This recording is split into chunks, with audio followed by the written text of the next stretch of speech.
pas dire de trucs intéressants. Parce que c'est pas impossible hein, avec Jean-Chic pour en discuter tout en roulant. Du coup,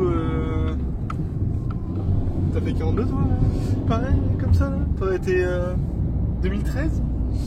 Ouais, bah, promo 2013, première promo de 42.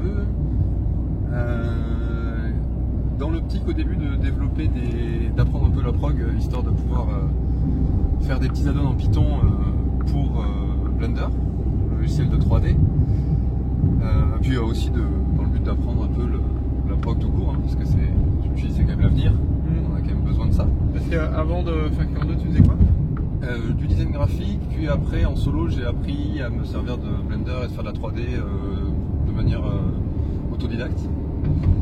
Et en fait c'est au bout de 2 ans de pratique, de 2-3 ans de pratique en autodidacte, je me suis dit il me manque quelque chose. Et ce qui me manquait c'était justement quand j'avais atteint une maîtrise suffisante du logiciel, et justement à un moment où on se dit ah ouais il manque cette fonction et on a envie que cette fonction y soit, il y a moyen de la créer, justement il y a toute une API, il y a tout un truc qui est disponible, mais pour ça il faut savoir un minimum coder en Python. Ouais. Et c'est le cas dans beaucoup de soft 2D, 3D, et là c'est là que je me dis bah t'avais à prendre la prog, c'est le moment d'étendre, passer du niveau supérieur quoi. Donc c'est comme ça que c'est venu. Ok. Et du coup t'as fait 42, là t'as rendu compte que c'était trop bien, t'as arrêté de faire tes conneries de graphisme et t'es devenu Bill Gates. Voilà, c'est pas exactement comme ça que c'est passé malheureusement. C'est-à-dire que justement c'était vachement bien d'apprendre, je trouve que c'était vraiment une très bonne expérience de faire la piscine et d'apprendre des débuts d'algo et tout. Par contre effectivement moi mon but c'était d'avoir cette maîtrise là, mais faire du C brutal comme c'était le cas, c'était pas forcément mon but en fait. Donc assez rapidement c'était trop overkill pour moi. Au bout du 3e mois, j'ai quand même été accepté après la piscine, mais au bout du 3e mois j'étais largué, et c'est notamment parce que j'avais pas la motive, vu que c'était pas mon but premier en fait. Mais ce que j'ai appris m'a permis justement d'avoir des bases assez solides pour me lancer dans le Python, qui m'a semblé plutôt facile à apprendre après. Ouais. Et au bout de 3 mois après, au moment où il fallait coder des IA, moi j'étais en train de m'amuser à faire de la 3D sur mon PC, mais effectivement, et apprendre le Python en parallèle, vu qu'au début on avait fait que du C. Et finalement j'ai entendu parler d'une école de 3D, parce que j'avais pas encore fait d'école de 3D à ce moment-là, qui avait une journée porte ouverte et un entretien pour rentrer, et du coup j'ai switché, je suis passé de 42 à une école de 3D. Fait de bifurque. Voilà. Et du coup, avec le recul maintenant, tu trouves que c'était quand même un bon plan d'avoir fait 42, ou t'aurais préféré switch direct sur ton école de 3D? Non, je pense que c'était vraiment une bonne expérience, parce que ça a amené des bases un peu plus solides en programmation, parce que dans les cours de 3D que je faisais, il y avait de la programmation, mais le fait d'en avoir déjà fait avant, ça a facilité certaines choses. Ces cours-là ont fait que consolider encore un peu plus et donner encore un peu plus l'aspect dans les outils graphiques. Et en fait, ce qui fait que j'avais déjà cet intérêt, et je pense que c'était vraiment une bonne chose, parce que de toute façon après je me suis orienté, c'était volontaire, un peu plus vers le dev aussi, dans les métiers graphiques, dans le métier de l'animation, du cinéma d'animation, je me suis orienté un peu plus vers le dev. Donc je regrette pas du tout, non. C'était un bon choix. Parce que du coup, ouais, pareil, là dans ce que tu fais aujourd'hui, il y a pas mal de dev encore. Ouais, c'est-à-dire qu'il y a des métiers, des corps de métier dans le cinéma d'animation où effectivement il n'y a pas du tout de développement. Mais là, je fais un peu de tout, je suis 3D généraliste, mais aussi. Que de la médecine. Voilà, c'est vraiment comme le médecin généraliste pour ceux qui connaissent. Ouais, c'est un éloge de 3D. C'est ça, c'est-à-dire qu'on peut faire 3D généraliste, on sait à peu près toucher à tout, on sait à peu près faire du rendu, faire de l'animation, faire de la modé, faire du rig, du setup, faire tout ça. Et effectivement, le côté dev a pris un peu plus d'ampleur sur le reste, sur les 2 dernières productions sur lesquelles j'étais, où je suis passé un petit peu plus TD voulant dire Technical Director, donc directeur technique, à faire des outils en fait, développer des outils pour les autres. Au début c'était pour moi, j'avais appris ça pour faire des outils pour moi. Finalement je me suis retrouvé à le faire dans des boîtes de 3D, des studios de 3D, à faire des outils pour les autres. Donc pour les animateurs, ou pour des tâches répétitives, voilà, il faudrait qu'on ait un bouton qui fasse telle chose, qui nous permette d'accélérer le workflow, bam, voilà, développer un petit outil, des petits outils sympathiques qui veulent leur optimiser tout ça.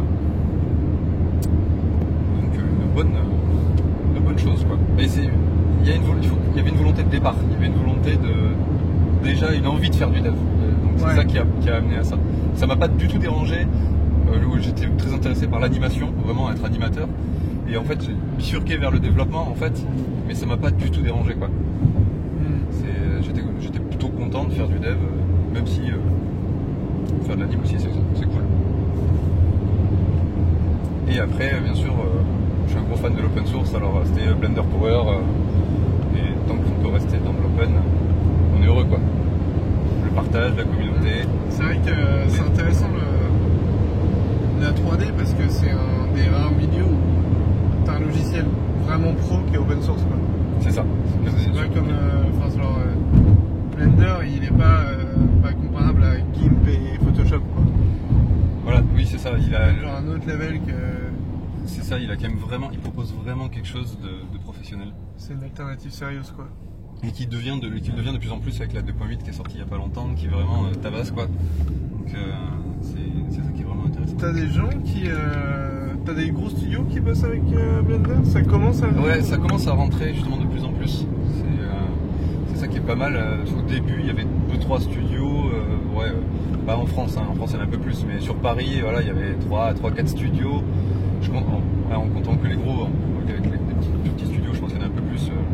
Je suis pas vraiment au fait de ce qui se passait à ce niveau-là, mais petit à petit, comme les boîtes se rendent compte que le soft est super puissant et il est gratuit, les mecs se disent bon, bah, effectivement, il y a peut-être moyen d'arrêter de payer cher pour un truc qui plante. Voilà. Bon, il faut pas cracher complètement sur les autres. Souvent, c'est des très bons corps sur lesquels ils développent leurs outils perso. Et ça sert, en général, les autres outils, genre Maya, c'est un très bon corps sur lequel ils développent que des outils personnels de la boîte, quoi, enfin, qui sont propres à la boîte. Mais d'ailleurs, c'est pour ça qu'ils passent pas forcément à Blender, ça les obligerait à redévelopper tout leur pipeline autour de Blender. Des fois, c'est pas juste qu'ils n'ont pas envie de faire le pas, c'est juste que ça serait coûteux. Et puis aussi qu'il n'y a pas forcément encore beaucoup de gens sur Blender, même s'il y en aura de plus en plus, à recruter, tout simplement, pour qu'ils soient disponibles à bosser dessus. Mais ça va venir, ça viendra, puisque là, effectivement, récemment, il y a eu pas mal de boîtes qui ont démarré, pas complètement forcément changé de pipe, mais au moins démarré d'autres projets sur Blender. Et au niveau des écoles, dans ton école, vous bossiez sur Blender? Maintenant, je pense qu'il y a des cours sur Blender. À l'époque, non. À l'époque, c'était des petites masterclass en plus.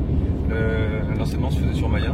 Toi, quand on a donné des cours, tu étais sur Blender? Oui, c'était sur Blender. C'était une formation qui était full Blender et moi j'étais venu donner des cours pour des animateurs. C'était pour de l'anime, mais niveau complètement débutant. Apprendre à faire les toutes bases de l'anime. Parce que je pense que ça va jouer vachement aussi en fait en fonction de quel logiciel sur lequel les gens sont formés. C'est ça. Pour les écoles, il y aurait quand même intérêt à les former sur l'open source parce que ça leur fait pas de licence à prendre, même si tu as les licences étudiantes. Ouais. C'est quand même vachement. Exactement, oui.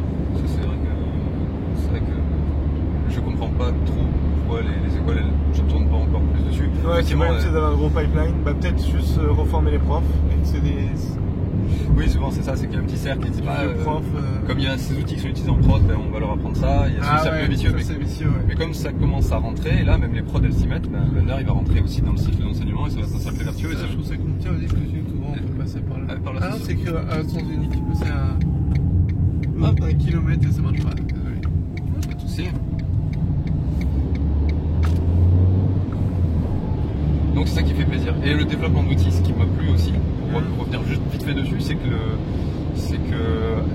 vraiment dans l'optique de Blender, c'est que même des fois les outils que j'avais développés, je les développais même chez moi pour les boîtes sur lesquelles je bossais, mais je savais que certaines portions que j'avais développées chez moi, donc ça appartient pas à la boîte parce que je l'ai fait chez moi, ça me permettait de les partager aussi avec le reste de la communauté. C'est ça qui est génial avec le Blender et à peu près tous les soft open source, c'est qu'il y a cet aspect complètement communautaire. Tu vas donner de ton temps, effectivement, ça va pas forcément te rapporter de l'argent, ça peut si tu monnaies la chose, ça existe. Hein. Il y a des sites comme le Blender Market ou Gumroad où les gens vendent leurs add-ons, mais souvent il y en a quand même énormément de gratuits, mais tu donnes de ton temps, mais en même temps tu en as plein d'autres qui le font, et du coup toi tu peux profiter aussi de ce qu'ils ont créé, et ça crée une base énorme de plugins où dès que tu as un usage, il y a un mec qui y aura pensé, il aura fait le taf. Souvent d'ailleurs tu dis je vais faire un add-on pour ça, et en fait il y a un mec qui l'a fait. Donc il faut devoir chercher avant de commencer à le créer, voir s'il s'il n'y a pas un mec sur lequel on peut reprendre. Après, si c'est pour but d'apprendre, ça peut être intéressant. Ah oui, toujours. Et ça peut aider de regarder comment il a fait le truc pour dire ah non, moi je le ferais plus comme ça, je préfère avoir un shortcut plutôt qu'un bouton pour faire cette fonction, etc. Donc c'est ça prendre des add-ons existants, les bidouiller pour apprendre, c'est des bons trucs pour apprendre la programmation, d'être dans un environnement que tu connais et genre juste modifier un peu les trucs. Enfin, moi je sais qu'avec les serveurs de World of Warcraft, je comprenais pas le code, mais vu que je connaissais bien le jeu, le fait de pouvoir toucher 2-3 paramètres, bidouiller quelques trucs, ça me permettait de suffisamment prendre en main et de comprendre un peu ce qui s'y passe et de réussir à coder un peu. Mais c'est vraiment ce que tu dis avec le World of Warcraft, c'est qu'il y avait justement le côté ludique. Tu savais que tu codais ça pour qu'après il y a des mecs qui s'amusent dans un truc. Et ce qui est sympa, ce que je trouve plus sympa en tout cas quand tu apprends le Python, et en tout cas le Python pour le Blender, pour la 3D, c'est que tu fais, disons que par rapport au C, tu vas avoir un résultat qui va être plus ludique tout de suite, quoi. Tu vas faire un petit script qui va te créer des formes géométriques dans ton viewport. Tu vas pouvoir faire du rendu avec. Il y a un côté plus ludique qui va te donner plus envie de t'amuser avec, quoi.